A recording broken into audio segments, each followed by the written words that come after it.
You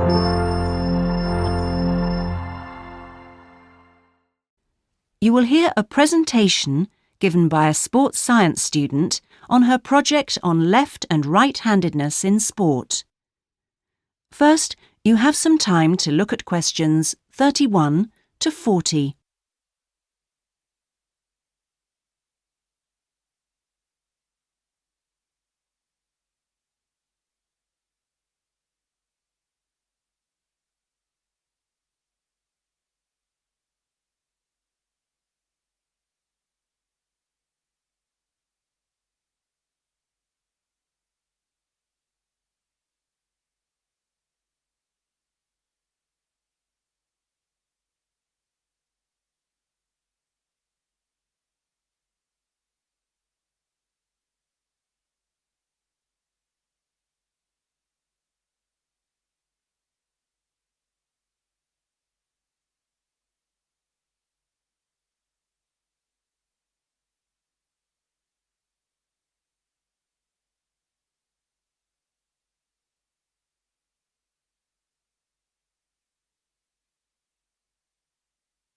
Now listen carefully and answer questions 31 to 40.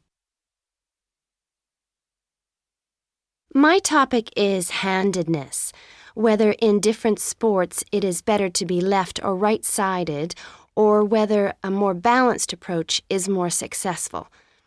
I'm left-handed myself, and I actually didn't see any relevance to my own life when I happened to start reading an article by a sports psychologist called Peter Matthews. He spent the first part of the article talking about handedness in music instead of sport, which I have to say almost put me off from reading further. But what I soon became struck by was the sheer volume of both observation and investigation he had done in many different sports, and I felt persuaded that what he had to say would be of real interest.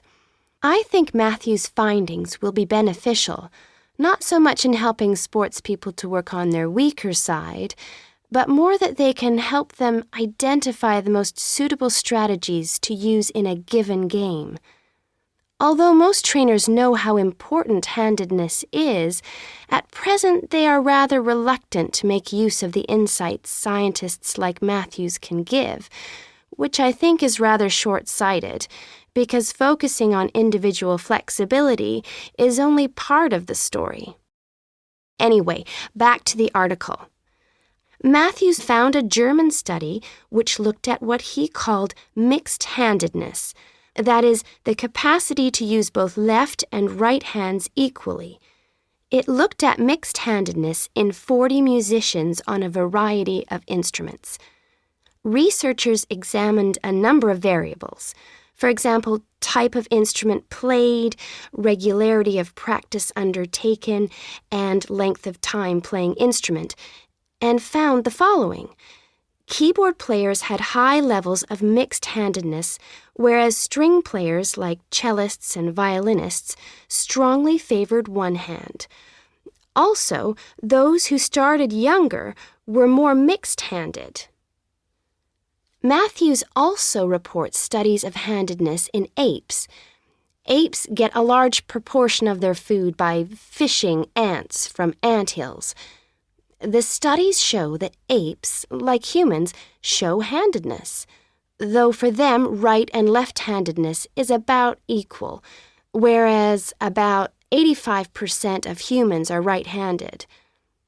Studies showed that apes consistently using the same hand fished out 30% more ants than those varying between the two.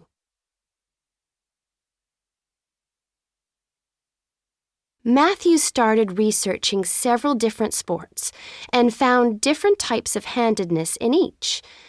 By the way, he uses handedness to refer to the dominant side for feet and eyes as well as hands. Anyway, his team measured the hand, feet, and eyes of 2,611 players and found that there were really three main types of laterality. Mixed, you work equally well on both sides, both hand and eye.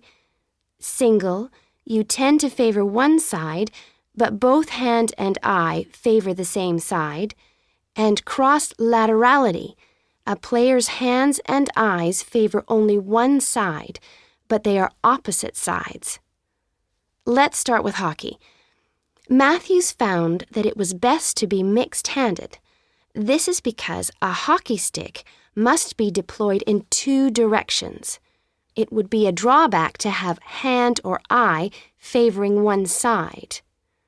An interesting finding is that mixed-handed hockey players were significantly more confident than their single-handed counterparts. Things are slightly different in racket sports like tennis. Here, the important thing is to have the dominant hand and eye on the one side. This means that there is a bigger area of vision on the side where most of the action occurs. If a player is cross-lateral, the racket is invisible from the dominant eye for much of the swing. It means that they can only make corrections much later, and often the damage has been done by then. And moving to a rather different type of sport, which involves large but precise movements, gymnastics. It's been found that cross-hand-eye favoring is best. The predominant reason for this is because it aids balance, which is, of course, absolutely central to performance in this sport. That is the end of section 4. You now have half a minute to check your answers.